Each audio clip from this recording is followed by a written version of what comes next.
बांग्लादेश पर बहुत बड़ा हमला हुआ है। बांग्लादेश की 271 किलोमीटर सीमा पर पूरी तरह से कब्जा कर लिया गया है।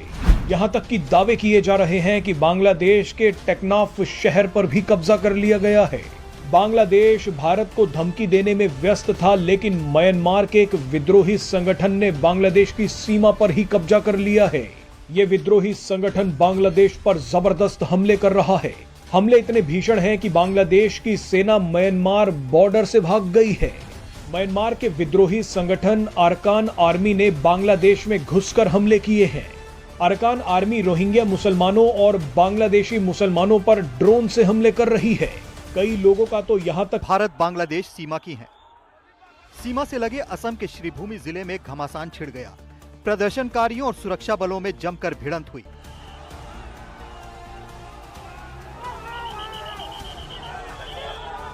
भारत में ये बवाल कटा है बांग्लादेश में हिंदुओं पर हो रहे अत्याचार के विरोध में। अपना कलादान प्रोजेक्ट पूरा करे। अब इस दावे में कितनी सच्चाई है उस पर चर्चा करेंगे, लेकिन पहले आपको दिखाएंगे कि कलादान प्रोजेक्ट क्या है, अरकान आर्मी क्या है और अरकान आर्मी बांग्लादेश की सीमा पर कब्जा करके क्यों बैठ गई है। दरअसल बांग्लादेश दो देशों के साथ बॉर्डर शेयर करता है। बांग्लादेश के तीन तरफ भारत है तो एक तरफ म्यांमार। म्यांमार का रखाइन इलाका बांग्लादेश से लगता है। अब बांग्लादेश के खिलाफ रखाइन स्टेट में अरकान आर्मी आकर खड़ी हो गई है। पिछले कुछ दिनों से अरकान आर्मी बांग्लादेश पर ताबड़तोड़ हमले कर रही है। आप जानते ही हैं कि म्यांमार में गृह युद्ध चल रहा है। म्यांमार के अलग अलग इलाकों पर अलग अलग विद्रोही संगठनों का कब्जा है। ऐसे में रखाइन इलाका जो बांग्लादेश से लगता है, वहां अरकान आर्मी का राज है। आप बार बार जिन रोहिंग्या मुसलमानों के बारे में सुनते हैं वो रखाइन के रहने वाले ही हैं। रखाइन में 30% आबादी रोहिंग्या मुसलमानों की है तो 60% से ज्यादा बुद्धिस्ट हैं। रखाइन इलाका हमेशा से ही बुद्धिस्ट लोगों का रहा है, लेकिन इस इलाके में रोहिंग्या मुसलमानों ने बुद्धिस्ट लोगों को मारना शुरू कर दिया। इसी का बदला लेने के लिए रखाइन के बुद्धिस्ट लोगों ने 2009 में अरकान आर्मी की स्थापना की। अभी तक तो अरकान आर्मी सिर्फ रोहिंग्याओं से ही जंग लड़ रही थी, लेकिन जब से बांग्लादेश में मोहम्मद यूनुस की सरकार आई है, तब से अरकान आर्मी ने बांग्लादेश पर भी हमले शुरू कर दिए हैं। अरकान आर्मी का मानना है कि बांग्लादेश में मोहम्मद यूनुस की सरकार आने की वजह से रोहिंग्या मजबूत हो सकते हैं। इसी को रोकने के लिए अरकान आर्मी ने बांग्लादेश और म्यांमार की 271 किलोमीटर सीमा पर कब्जा कर लिया है। हाल ही में खबर आई है कि अरकान आर्मी चाहती है कि भारत अपना कालादान प्रोजेक्ट जल्दी पूरा करे।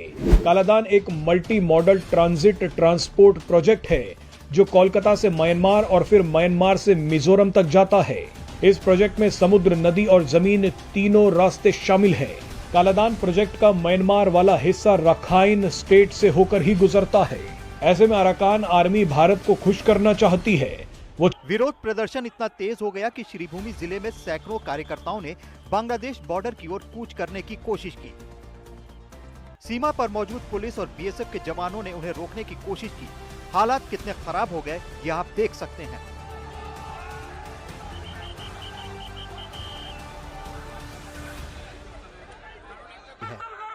ये बहुत चिंता की विषय है और सनातनी ऐक्य मंच का जो पोजीशन है या जो आज सुतारकंडी में जो हो रहा है वहाँ में तो हमारा बीजेपी का लोग भी गए, तो उसी से आप पता चल सकता है कि हम लोग कितना चिंतित हैं। और हम लोग का जो प्रेयर है बांग्लादेश का जो हिंदू लोग हैं उनका साथ है। हम लोग चिंतित हो, परेशान भी हो, लेकिन मैं विश्वास करता हूँ कि मोदी जी कुछ ना कुछ हल निकाल।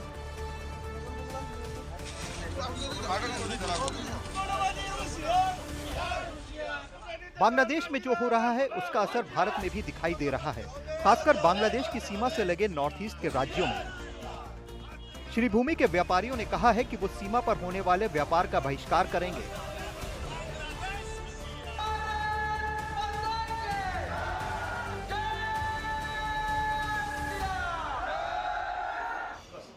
बांग्लादेश से बड़ी संख्या में लोग त्रिपुरा की राजधानी अगरतला में इलाज कराने के लिए आते हैं। फिलहाल यहाँ के एक बड़े निजी अस्पताल ने इस पर पाबंदी लगा दी है।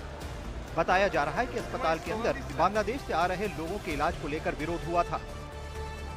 बांग्लादेश के लोगों को अभी सर्व नहीं करना है, क्योंकि उन्होंने ना हमारा अपमान किया है, हमारे लोगों के साथ बहुत बुरा सलूक भी किया है।